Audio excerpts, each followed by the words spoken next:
Charlottesville Twitter with just the best tweets ever. And to put it in perspective, our guest today, Paul Haney, says, I'm not on social media except for Twitter, and because of Neil Williamson. That's exactly right. Neil's content. Exactly. 100%. Is that right, Paul? That's 100% correct. That voice right there is Mr. Paul Haney's. When this show starts, you will meet the president of the Albemarle County Farm Bureau. Neil Williamson has lined up this interview. The show's overall theme, Neil, before we start the program, all things Albemarle County rural. Somewhere, remind me of his last name, Lonnie is watching. Lonnie Murray. Lonnie Murray is watching. Planning Commissioner. Back. Yes, and he's going to be like, oh, I can't wait for this show. In fact, I'll tag Lonnie on today's program. So guys, give the show a like and a share. If you want to give Neil a question, if you want to ask Paul a question, please put it in the feed. Interestingly, as you predicted, the Donna Price story is already in the comments section right now. So we'll get Neil's take on Donna not running for state delegate. A lot to cover on the Friday edition. Judah Wickower, we are in your hands, my friend.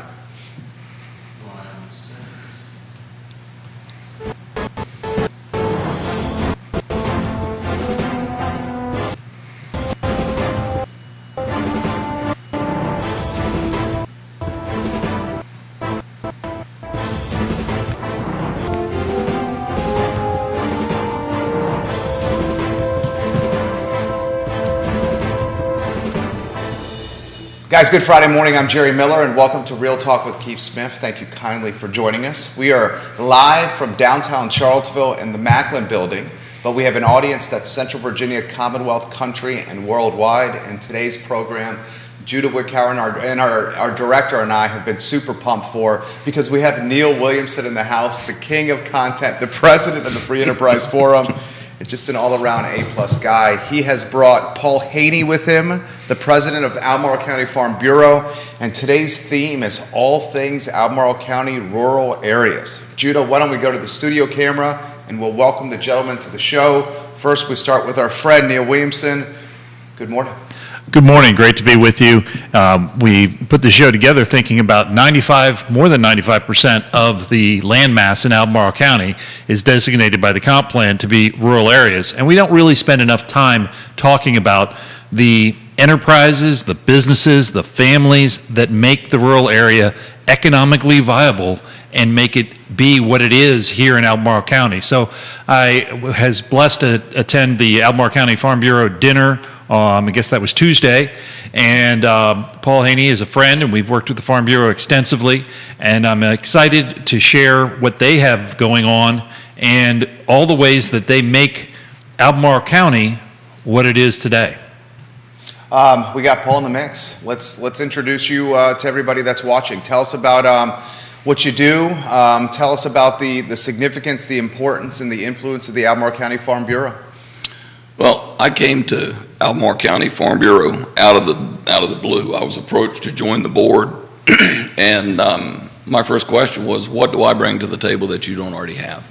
And it was a forestry perspective. I am a consulting forester, so I brought a different perspective or additional perspective to that board.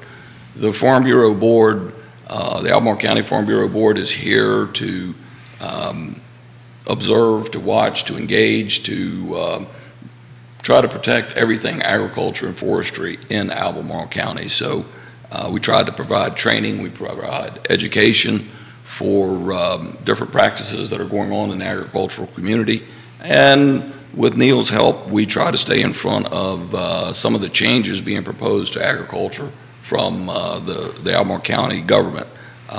Quite often that does provide a challenge, because often they don't have the expertise that maybe we can offer. So for about the last decade, we've been trying to build that relationship so that we're a resource for them to be sure they're putting policy forward that is what they're trying to accomplish, as well as protect forestry and agriculture in Albemarle County. I'll throw this to you, Neil, and questions are coming in for Paul. Specifically, this question is on land rights and Paul's take on land rights and how he feels those in the county, how strong or deep their rights are, and what may challenge those land rights. But before we get to that, can we talk about the dynamic between folks wanting density and folks wanting to preserve the rural areas of Albemarle County? Because that dynamic is something that has so many different layers to the onion to unpack. Sure. One of the things that came up in one of the more recent rezonings was a development area person quoting the comp plan seeking to preserve our rural areas and using that language to oppose a development in the development area, which is a little apples and oranges. The idea of density, the idea behind increased density in the development areas, which may or may not be the right size or right designation at this time, is about efficiency of land and efficiency of delivering government services. In concept, the Albemarle County in the first place came up with this as a result of what was called the DISC 2 Committee, Development Initiative Steering Committee, and their thought was we will put local investment into the development areas and make them so attractive that the rural areas can remain rural and everybody will want to be in the development areas. In practice, over the 17 years I've been doing this, what I've seen is not significant local investment and instead a bit of a stick saying all the things you can't do in the rural area. That ship is turning slightly with some discussions at the Planning Commission right now, but the open question for rural area residents is, should a rural area resident be forced to drive 35 miles to get an oil change? It's a good question. It's a great question. And why would we have a special use permit process to do certain things when we could come up with what are called objective performance standards, which exist already in many cases with regard to runoff and other things, but you could even tighten those. So that concept is moving forward, but the idea of pushing density into the rural area is not one that is really out there. The idea of pushing density in the development areas is where the density belongs, closest to government services, where you can live, work, and play in the same place. The board has a very strong position supporting the rural areas, but at times they get in their own way.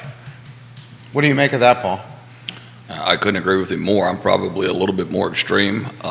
We like keeping the rural area very rural. Right. You know, the county is constantly suggesting that they are supportive of keeping us rural, but by the same token, they are feeling the need to try to regulate.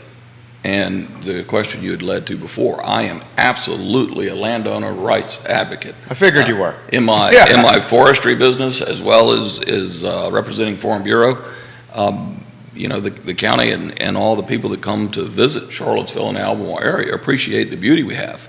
Well, that beauty is not here because of county government. That beauty is here because of generationally owned farms and these guys working to protect their farms. So, and then now we have all sorts of incentives, and apparently, according to Thomas Jefferson Soil and Water, the farmers and landowners of Albemarle County are exceptional in taking advantage of those conservation practices to be sure that we're preserving our soil so that we can continue to grow our crops, continue to have our animals, and provide the clean water that we all need to continue to survive. Well said. And the other thing to note is when we talk about growth area and development area, last week, the Albemarle County put out their growth management report for their second quarter of the fiscal year. 45% of all single-family residential was built in the rural area. Is that saying your rural area plan is working or not? No, I would say that's certainly encouraging sprawl. That's encouraging infrastructure straining. That's encouraging pollution. That's encouraging more traffic on the road, potentially health issues from that traffic, accidents. I throw this to you, Paul. How do you, because I 100% understand where you're coming from here. I understand both sides of the coin here. How do you guys manage the preservation of the rural area with the challenge from the pro-density crowd that's certainly being way louder, certainly recently, as housing costs have gotten out of control? The thinking is if we add more rooftops, we get extra supply could start diminishing price point or at least balancing or flatlining or stabilizing price point with rooftops. How do you guys balance that dynamic? Well, our position has been very clear for an extended period, well, forever, for all as I know. What is missed, and we're getting back to taxes, is what we're getting back to here. The bottom line is every acre of agricultural or forestry land, particularly in land use taxation, is still paying an excess on taxes of the services that are being rendered. So in your density area, and everyone here is paying less than what it costs for our residents.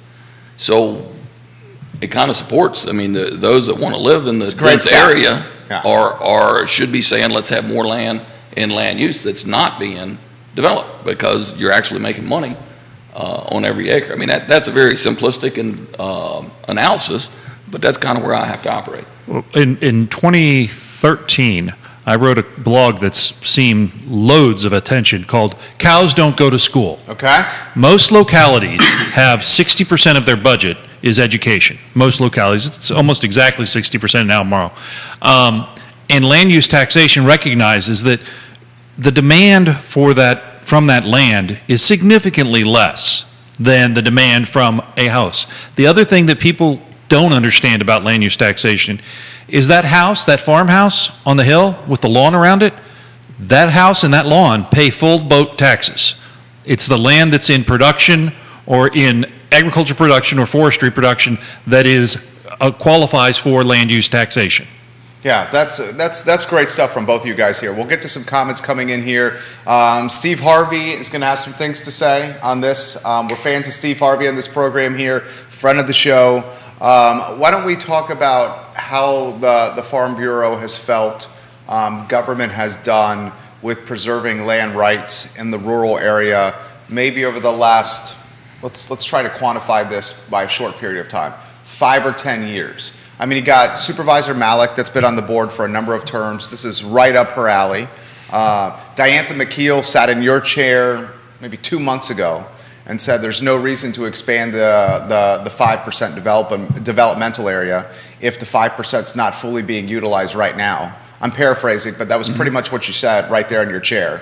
How do you feel that county government has done with preserving the rural area over the last 5 to 10 years? Well, I think their intent is admirable, but I think the actual implementation of it not always is the best. Wow. I think if they would incorporate Farm Bureau more in their decision-making process or when they're developing concepts, and about 10 years ago, we started sitting down with different county staff saying, hey, we're here to be part of the solution, not part of the problem.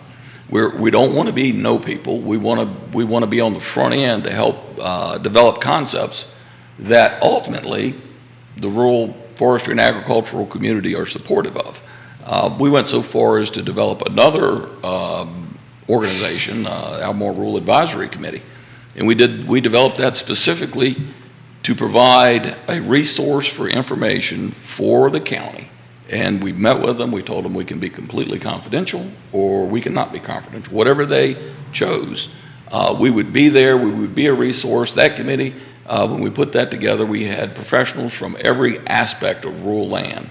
So we could sit at a table, we could come up with ideas that would be successful. And we would come up with something that ultimately Farm Bureau would be behind, and we could help push this through the county government process. We've got a number, and I know on our list of things to talk about today, there's a number of these concepts that have gone through that ultimately I think there's problems with, and we're going to have to revisit, and hopefully we can get them to a point where they are more in line with what will continue to allow the farmer to have their property, farm their property, without having unintended consequences of some of the stuff they've already put through. Well said. What do you think, Neil? Well, the Free Enterprise Forum believes strongly that regulations should be drafted with the input of those that are being regulated. And the idea that came forward in a good example when there was a question about the validity of some land use. And this was about 7 years ago or 8 years ago. And the Farm Bureau stepped forward and said, let's work with the county on a revalidation program. Let's make it so that it's every 2 years, and let's make it clear and make it so that it works. And quite frankly, right now, Albemarle County's revalidation program is very vibrant, has significant questions to be answered and documented, and is somewhat of a model of what can be done without being obtrusive, and it is a model that works. And the reason it works is because the individuals being regulated were part of drafting the regulation. And I'll jump in right there. Please, I mean, please. that goes back to when Peter Lynch first came to office, and we sat down with him, and Peter The was county very, assessor, Albemarle County assessor. He was very receptive, and David Norford and myself spent a lot of time. We came up with something that works, and honestly, our membership we're good with it. Prior to that, I was spending an extraordinary amount of time helping landowners work through that, and while it's part of my forestry business Sure. in many situations, I was like, no, this is not something that should be charged for. We need to help with that. What, Neil, I don't know if you're aware of, right now, Department of Taxation, I guess there was legislation put through. At the state level. At the state level that says we have to have a statewide revalidation form.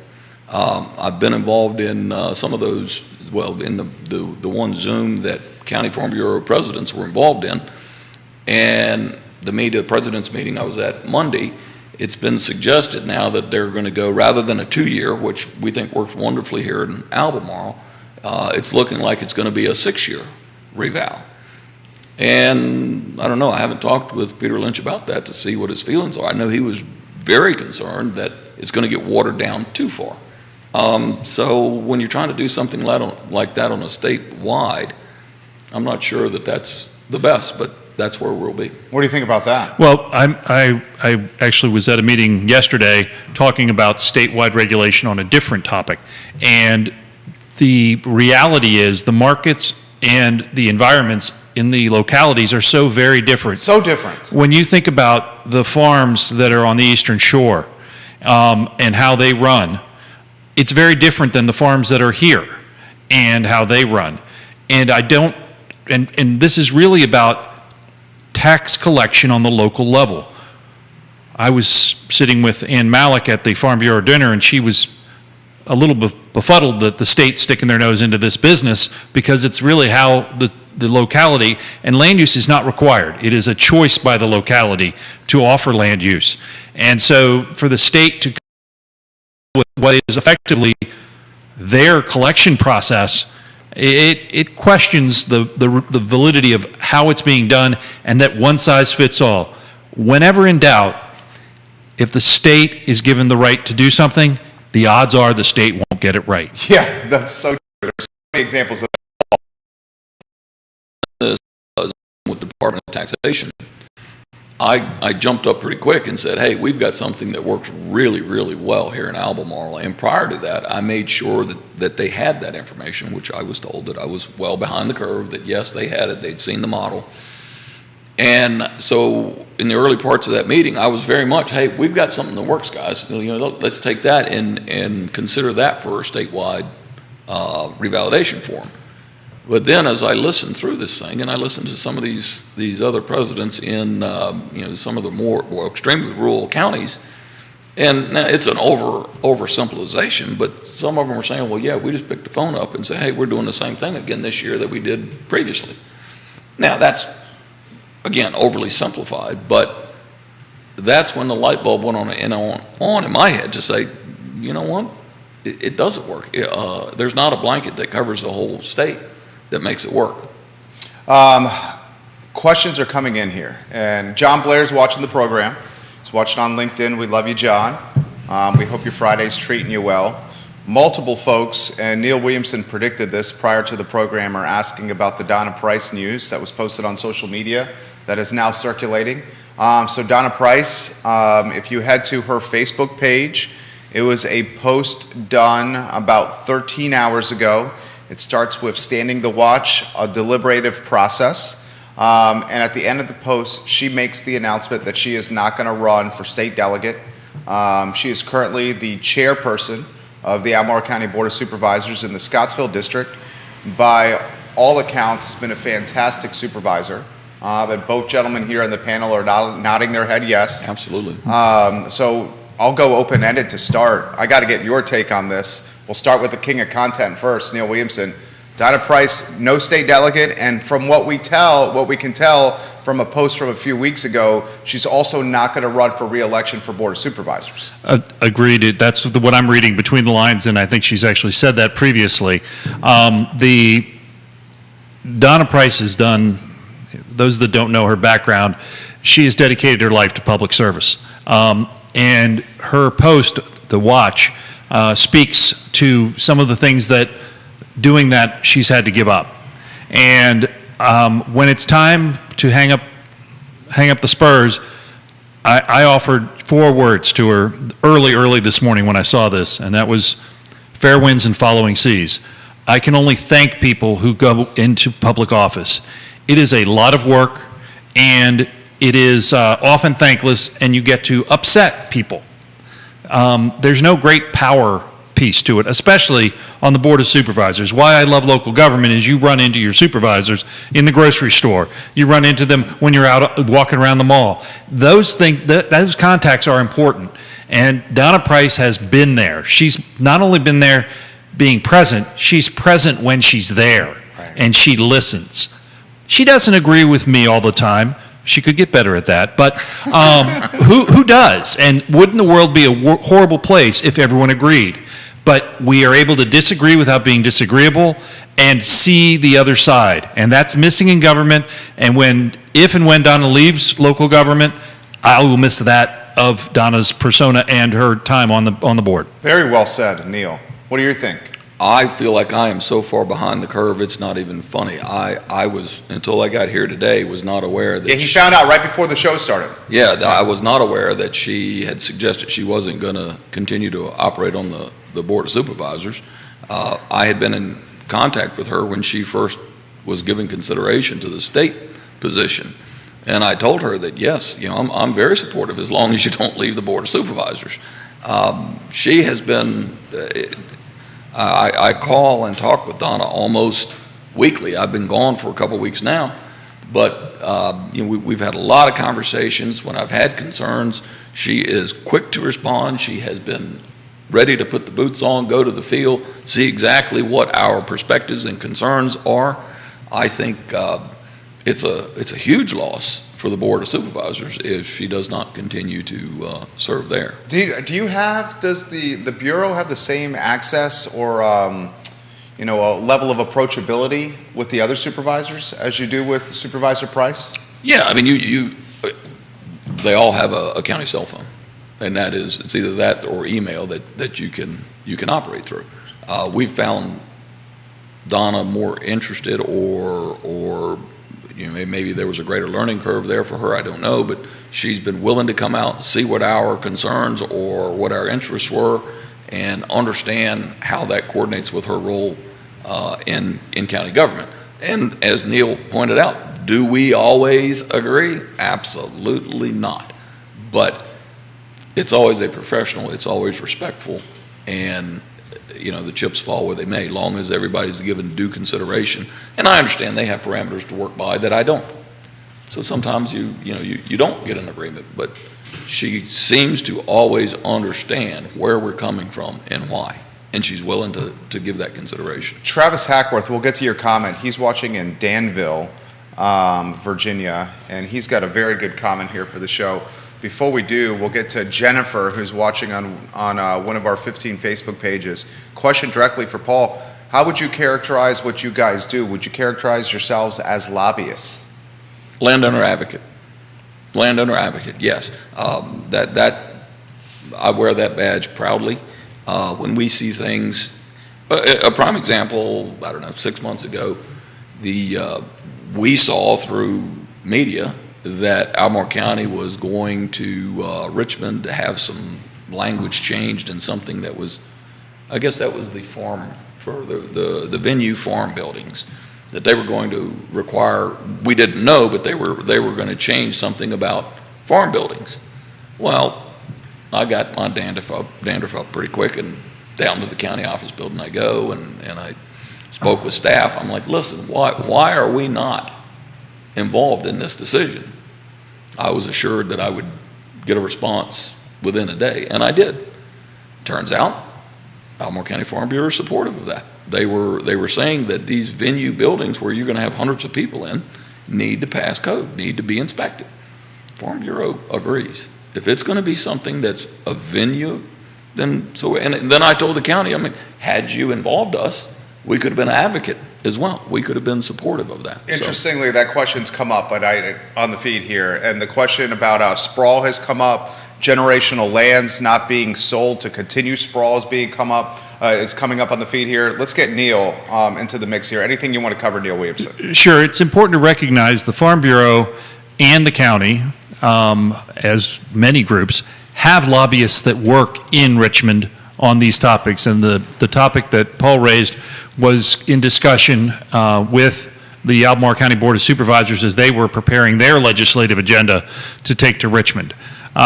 You'll see in the next few weeks, I think, a meeting with members of our legislative delegation and the Albemarle County Board advocating for their legislative agenda. Some of the things that are on their agenda don't have a chance of passing.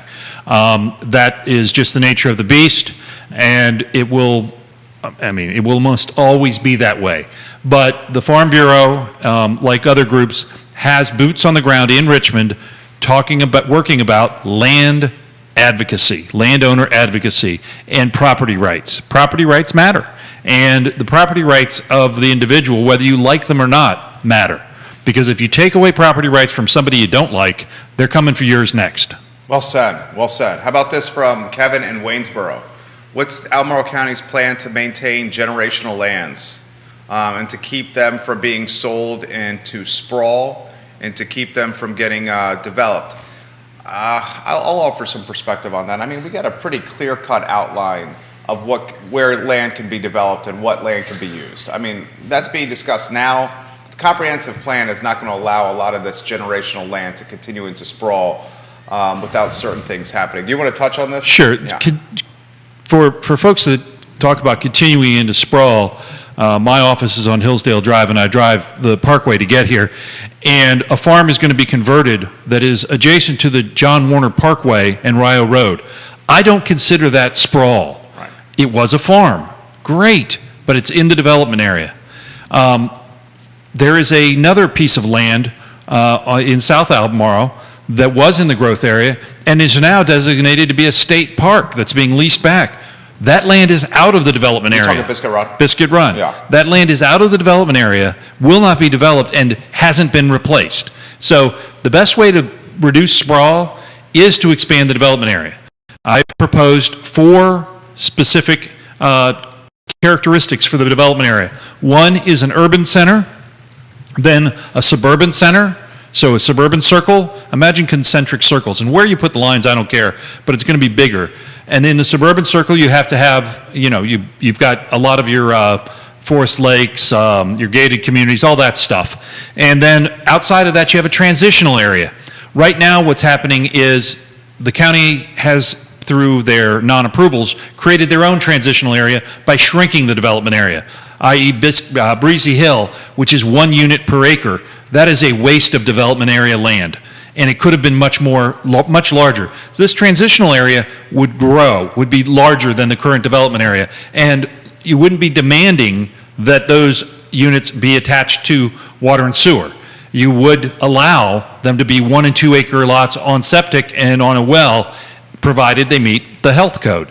So that's one way to prevent sprawl, is to give it someplace to go other than the large expanses of the rural area. I'm all in favor of that. I think that's common sense right there. What are your thoughts on what he said? I mean, that seems like such common sense. How do you argue what Neil's putting forward there? Yeah, I mean, it's right. You're Well, what is the argument against what Neil is putting forward? How about that? I don't have one. Well, the argument that's been made is we don't want people, especially people here, and let them go to the city, let them go to the other county, let them have the growth. What you're going to lose with that is the diversity of community, as well as you're going to lose sales tax revenue. Right. And it's going to put more pressure on rooftop owners currently to make up the revenue for the municipality. which is what he's saying. And demands on the road, environmental impacts. Yeah. You've got 2,000 units right now approved just over the line in Greene County.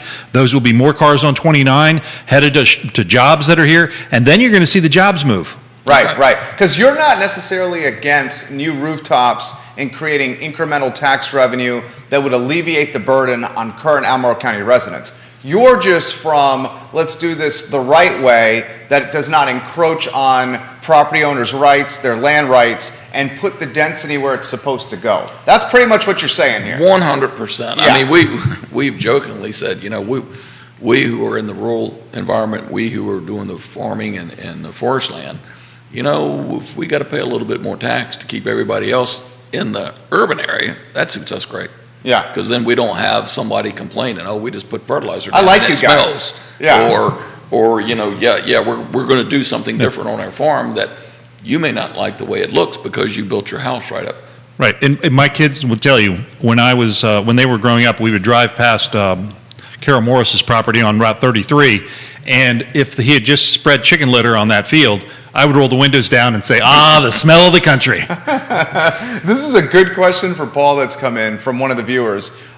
Jerry, can you ask, I called you Mr. Haney. Can you ask Mr. Haney his thoughts on the comprehensive plan as a governing document?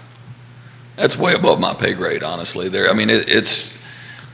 I have issues with bits and pieces of it? I do. We at Farm Bureau have been very clear for an extended period of time. We will stay in our lane. If it is forestry, if it's agriculture, and we've even expanded it ever so slightly, if it's rural, we're ready to talk about it. When you start getting into the rural area development, we just went through the Stream Health Initiative, and it was handled very well. Kim Biasioli was the lead on that in Albemarle, yep. And she did an absolutely wonderful job. When we were asked to be involved in that, we ended up having 4 people. We put 4 Farm Bureau board members on that. And we were very clear from the beginning. We will contribute on the area that we have knowledge. We told her from the beginning, the rural area development, that's not us. There are people who have more knowledge and more experience in that, and we stayed in our lane. And that we in anything, and Neil has consulted with us for years, and he knows anything that we get involved in, long as it's in our lane, we'll roll our sleeves up and try to figure it out. When it gets out of our lane, we're not going there. And I like that about you. The comprehensive plan has so much stuff in there Oh my that gosh. is well outside. We can't even see that lane. It's certainly in his lane. Absolutely. Open-ended question. Show us Sure. yours on that topic. The comprehensive plans are guides. They do not carry the force of law. They are often, and perhaps incorrectly, aspirational documents, but they do carry significant weight. The idea of the comprehensive plan, it's a state-mandated plan that localities must revisit. They don't actually have to rewrite. They just have to revisit every 5 years. That's because it's a 20-year plan, and things change. And so what we're seeing in the comprehensive plan today is a iterative reflection of what really was first founded in 1979. And so it really is a matter of how organizationally we've grown. I mean, Albemarle County in 1979 was probably 52,000 people, and we're now well over 100,000 people. It is a wholly different environment. The planning department was 2 people, and one of them had another part-time job. And so the idea behind what Albemarle County government is and how it goes changes. And so the idea of the iterative process is to capture those changes and to make certain that you are reflecting what the community wants. So the document now, how would you refresh it? I would first off put in these 4 areas, expand the area where you allow development to allow more houses, because I believe in more houses everywhere for everyone. And I believe there are other elements of it that can use refreshing. One of the challenges is the chapters are often developed in silos. So you have an environmental chapter that may call for XYZ, but it goes completely in conflict to the rural areas chapter that is talking about the right to farm and the ability to farm and how to farm environmentally sensitive. One of the things that the Farm Bureau won't say is that people do get upset at times when there's fertilizer or something being put down. That stuff's expensive. People are like, oh, they're going to just spray it willy-nilly. No, it costs money. Right. They really want to spread it where it can do the work. And so while there are issues, and always every organization, every industry segment has bad actors, but in general, the best management practices in Albemarle are really quite good. Exceptional. What are your thoughts on that? We hear this all the time. Every time they want to start looking at water quality, you always hear TMDLs. And we've been involved, we can go all the way back to the what we coined as the rain tax, the stormwater utility.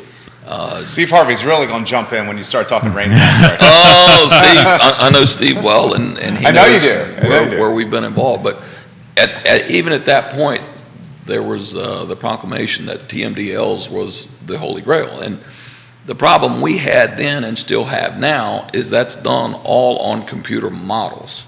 Well, we, at the beginning of that committee, said, let's have some measurements. Let's go out, collect some. And there's some going on now, maybe not to the degree it needs to be, but we constantly hear that, and they want to talk about what's running off of agricultural lands. Well, the fact of the matter is, I think this year it's somewhere around $200 an acre to fertilize. And this board that I sit on, I promise you, not one of those guys has put one penny more down. Matter of fact, they've cut it short. Because you start doing the math on that, you start looking at, several hundred acres, you've gotten into some pretty serious money. Sure. So, yeah, we do constantly hear that.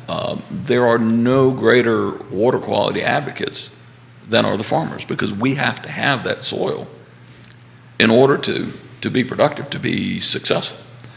P.J. O'Rourke once quoted, he once wrote that, the farmers are going to take care of the soil because it's kind of like the ice cream man plugging in the freezer. Right. Very well said. Neil Williamson. Let's go to Danville. We have Travis Hackworth watching in Danville, Virginia. Says, Virginia, this Commonwealth is so very different from end to end. I live in the Danville, Pennsylvania County area. We're the largest county in the Commonwealth with the largest number of farms per square mile. You could not make that work in Eastern Shore or elsewhere. Everything in Virginia from a geography, topography standpoint is very different, which is to Paul's point. Travis makes that point right there. So you've done a phenomenal job adapting to the questions from the viewers and listeners. We've touched on some stuff from the overall theme on the show. We'll get back to the theme. Can we go one more question for you? Sure. With the gentleman from Pennsylvania, it's interesting that we get a call from him, because when I was in the Department of Taxation Zoom, the individual that opened my eyes most clearly that a blanket revalidation form really doesn't work was the president of Farm Bureau, Pennsylvania Farm Bureau. Really? As I was listening to him, he was the one, and I'm like, okay, we've got something that works really well here for us, but it's not going to work. One size does not fit all. Does not fit all in the Commonwealth. So Travis, pass that on to the president of Farm Bureau, Pennsylvania County. He will likely enjoy hearing those kind words from Paul. Another viewer has this question. Neil brings up Biscuit Run. Did the Farm Bureau have anything to do with Biscuit Run some 10 years ago when Hunter Craig was trying to do that development? It's a great question. Sure, it's a great question. Yeah. And again, once you start down the road of development, we're out. You're out. Understood. That's not their lane, and the Prairie Enterprise Forum does not take positions on projects. Right. We were very involved in watching. I will say that in the scuttlebutt section, there was many folks that said at the time, because it was the time of great unpleasantness, that the proffers that were agreed to build the development were impossible to meet, and this created a relief valve. Now, that's not necessarily golden rule stuff, but it has certainly been discussed that they set the bar way high. And of course, once that's set, the board started to have conversations with folks back when you could have conversations about proffers. Sure. Saying, well, Biscuit Run did it. Mm-hmm. Well, and now look, you got a park. So 1,200 acres is out of your growth area. How are you going to replace that?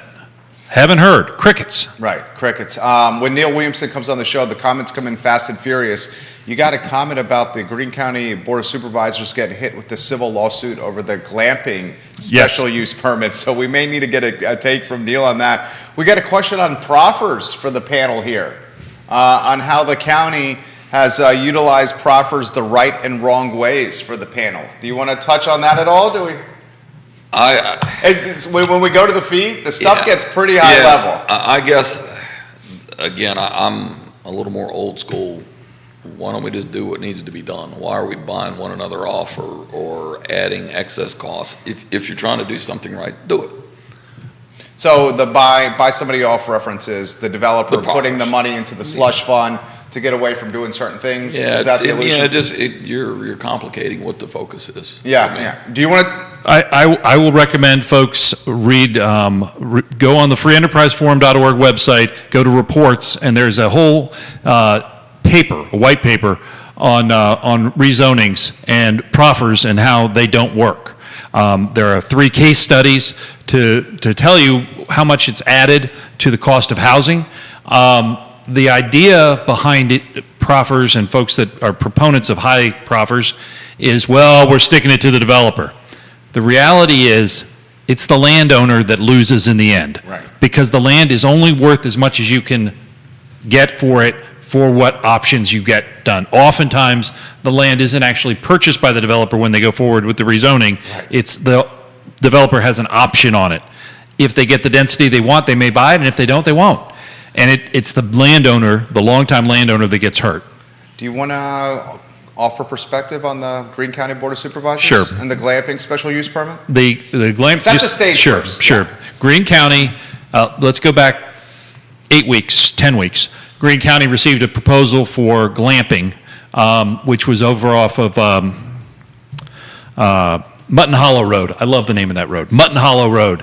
And it was that's down 810, about a mile and a half, maybe 2 miles. And it was deemed by that proposal was deemed not to be approved by the board. The proponent of that proposal looked around, met with some folks, found another piece of land that is not adjacent to, but it's right across US 33 from the schools complex, at the intersection of Selt Road and US 33. There's actually a little buffer area that the schools own, and then there's this piece of land. And they ended up getting an approval for, it would allow, I think it was 62 by right houses that could be built there. And instead, this person opted for a special use permit to allow what's called glamping, which is, I'm told, glamorous camping. That's right. And they would have accessory uses, such as having a swimming pool like a campground would have, and a small restaurant so that the folks who could eat there. This was a tourism idea as well. The folks that come there, as I mentioned about schools, 60% of your budget, they don't bring school children. They bring their children, but they don't bring school children. Right. And so there's a positive economic benefit. They bring their money to the and county. leave. Then they leave. Then they leave. Yeah, right. But they also bring traffic. That first location that was discussed was a little bit more remote, and the traffic was a big issue for Greene County. That traffic is, if you're just less than a half mile off of US 33, which is a 4-lane highway, which was designed to handle that kind of traffic, the traffic was mitigated. I believe it was a 4-1 vote or a 5-0 vote, I don't remember, in favor of that. Now adjacent property owners don't believe that the county followed the procedures and have filed a lawsuit. They are hoping to have a stay, a stop work order basically, while this moves forward. Next week there's a hearing that the judge will consider that injunction to stop them from working. There's 2 sides to that. While the court case proceeds, the developer may choose to stop working on his own or her own because there is risk involved. You have a court proceeding. So there are a number of longtime Greene residents that have adjacent properties that have filed the lawsuit, and we'll see where it goes. Is that property in the town limits? No, it's outside of the town Just limits. outside the Yeah. town limits, okay. Is this, the follow-up question on this is this something that you think the project is going to be disappeared or evaporated or changed altogether because of this lawsuit? Is the follow-up. It depends how the lawsuit is settled. If the lawsuit is dismissed, I anticipate the project will move forward. If there is an injunction held, it would be scuttled for a short period of time, for as long as it takes to get through the courts. And the landowner can do whatever they want to do. They have the right today to build the houses. Right. They have the right today to do the glamping operation based on the special use permit that was approved by the board. So they could move forward with that, with the idea that they might have to stop if it comes to be a time that the court case goes against them. So it's a decision that needs to be made by the landowner. He's the president of the Free Enterprise Forum. He's Neil Williamson, and he's a fantastic resource. We'll go to the overall theme topics, because I want to make sure we hit these. That does not preclude questions from the viewers and listeners. We certainly love questions from you guys. Which topic do you want to hit first, Neil, from the overall theme? I would really like to talk about one of the things that I really like about the Farm Bureau is they're proactive.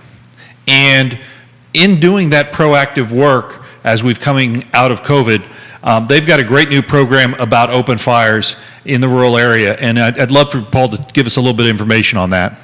So yeah, back about the time that COVID was hitting, we had met with the fire department and said, hey, the rules in Albemarle County have changed about us burning debris, farm debris. So we thought maybe it would be appropriate to coordinate with the fire departments and offer classes, such that we can bring in all the rural landowners and say, okay, here's the way we need to do it to be safe, to be considerate. And the fire department jumped right on with brakes, saying, okay, we got to get beyond COVID. So we got out of that.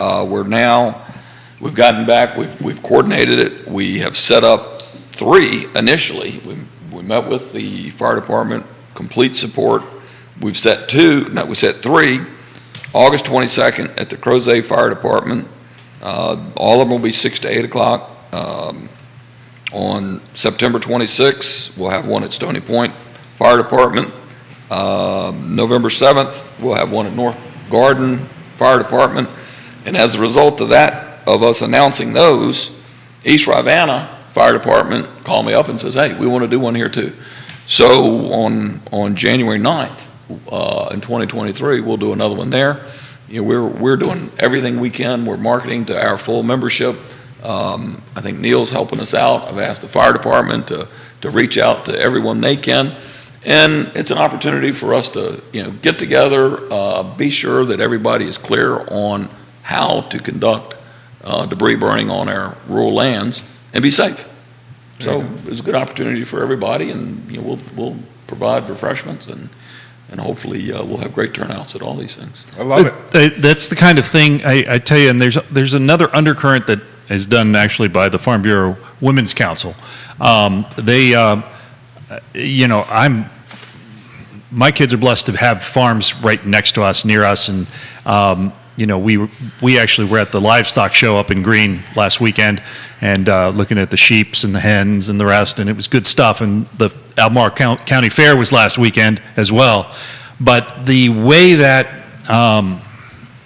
that love of agriculture comes out really starts at an early age. And the women of the Farm Bureau have an impact on that in our local schools. Do you want to talk about that, Paul? Well, yes, the women are the ones, as in most everything, they're the ones that keep us straight and narrow. My household, that's for sure. Absolutely. Well, but they're kind of running point on this, but some of our board members end up in different classrooms reading to the students. It's a real important subject for us. Right now, I think in some of our resolutions we just put forward, we're trying to get agriculture back in Albemarle County schools. All the surrounding counties have agriculture exposure for kids. Right now, we have nothing. So we feel like it's important, but we send people to the classrooms. We read. Right now, that's some of the only exposure that kids are getting to agriculture. And it's one of our board members was at a livestock show. A lady came up and commented on what a beautiful animal his son was showing there. And she looked at him and says, well, what are you going to do with him? Well, he'll be sold. Well, to who? Well, it'll be butchered and cut into steaks. Oh, no. You can't do that.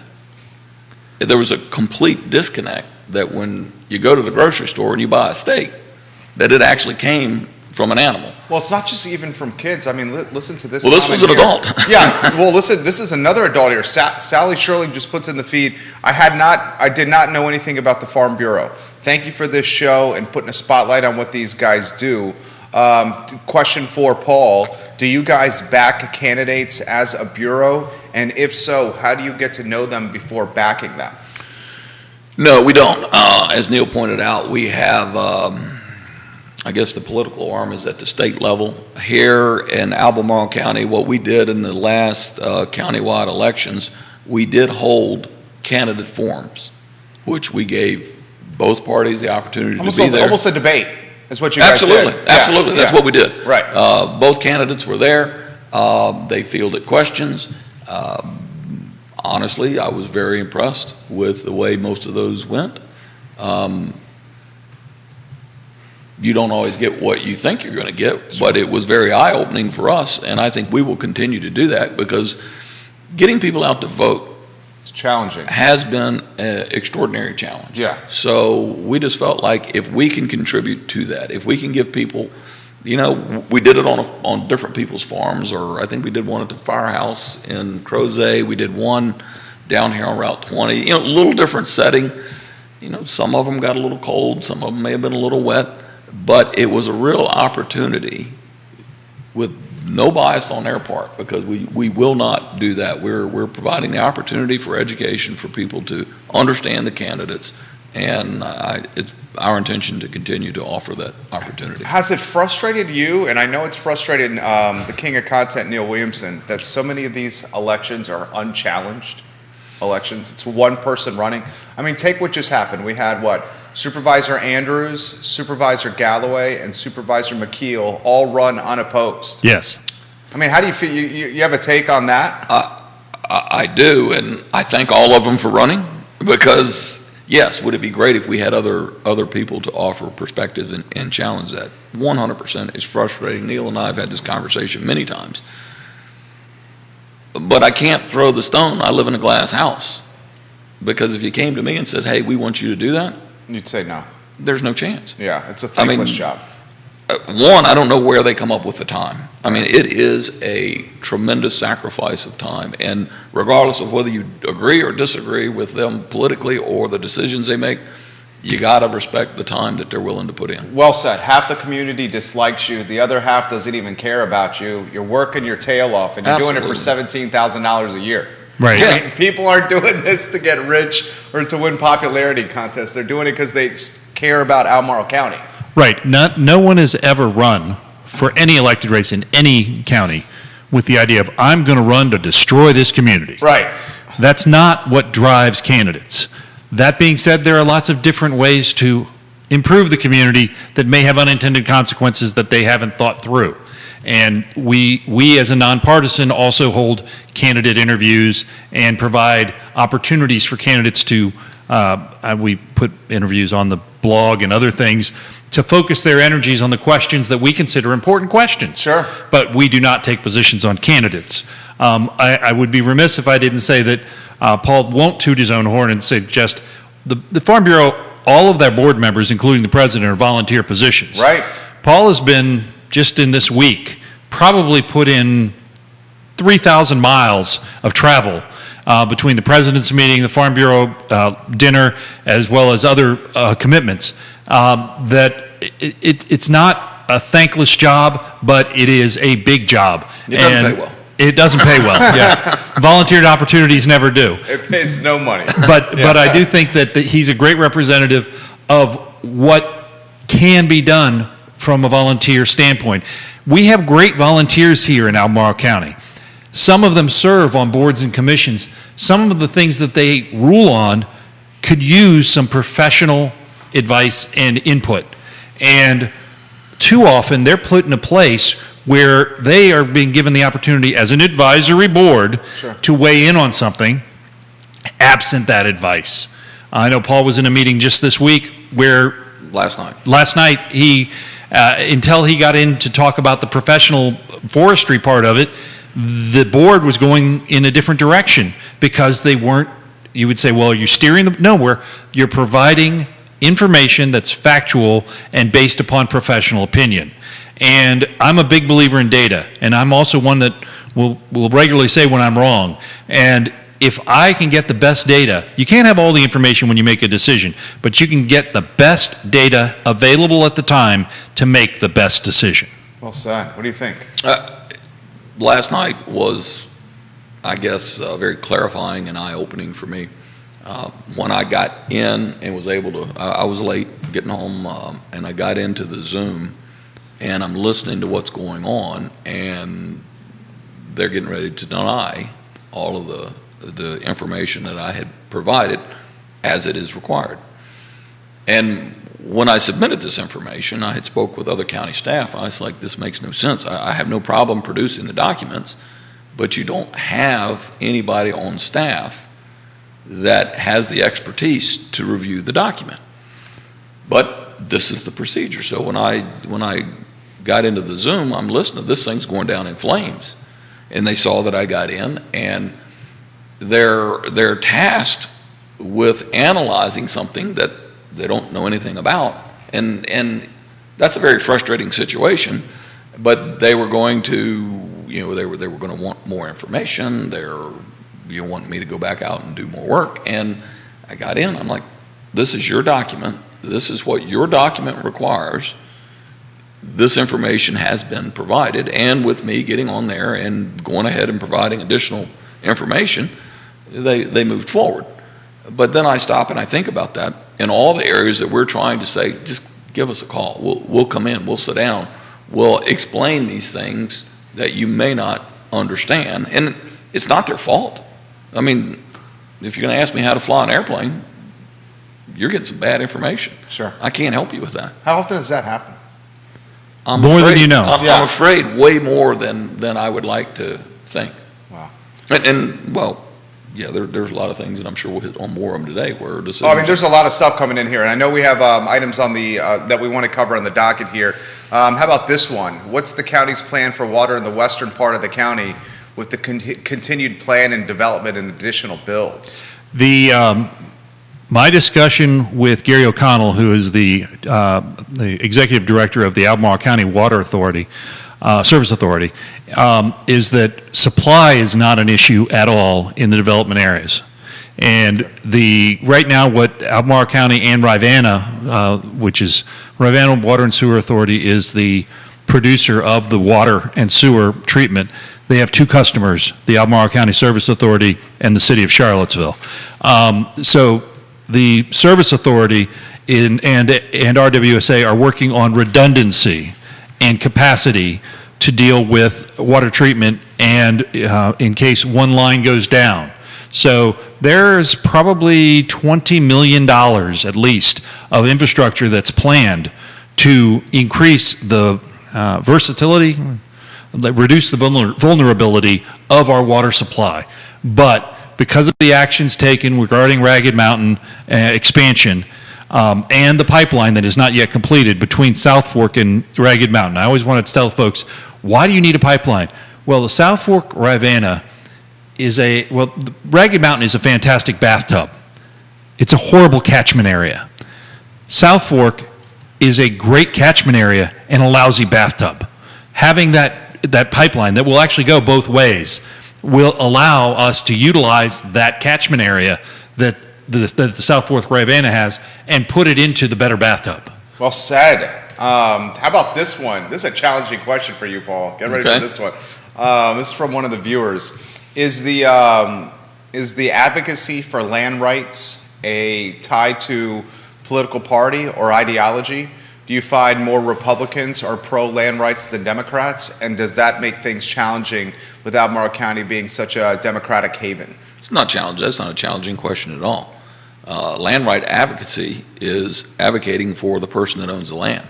It is not political. Yeah. In my world, it's not political. I mean, if it was political, we wouldn't get anything done here in Albemarle because right now I think we're all Democrats. Democrat. All Democrats on the board. No, I mean, it's you argue with fact, you argue with science, and the right of those landowners to hold and enjoy their property.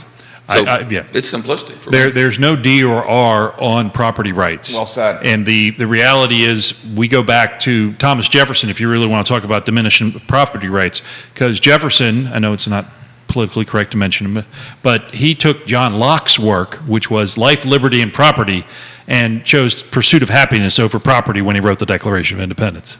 What do you think of Jefferson? Not politically cool to mention Jefferson. I know we don't have to We go don't down even that road. go down We that don't have to go road. down that road. You're going out of the lane, Jerry. I know. I I will- knew Paul was going to. I will say that I still believe we learn from history rather than hide from history. I knew this would be a hot button with Paul.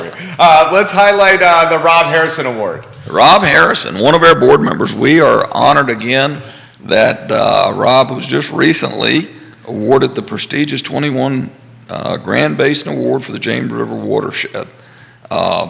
Rob has been successful with the Virginia Clean Water Farm Award in 2020. That exemplifies what we're talking about at Farm Bureau. And if you come sit around our board, I mean, I don't have a list of them right now, but you can go to most all of these guys' farms, and at some point in time, they're being recognized for exactly what we're doing. And this is Rob is representing exactly what we're talking about, our commitment to our farmland, to our water quality. I mean, Luke Longenecker from Thomas Jefferson Soil and Water is there. He's out working with all of us. Anybody that's got any opportunity to do something that is more conservation oriented on our farms, And We're there. it's very much a spreading of the gospel of this. Rob manages farms and many farms, and he brings with that farm management this idea that you can be a great steward of the land and have good production and conserve and make great clean water.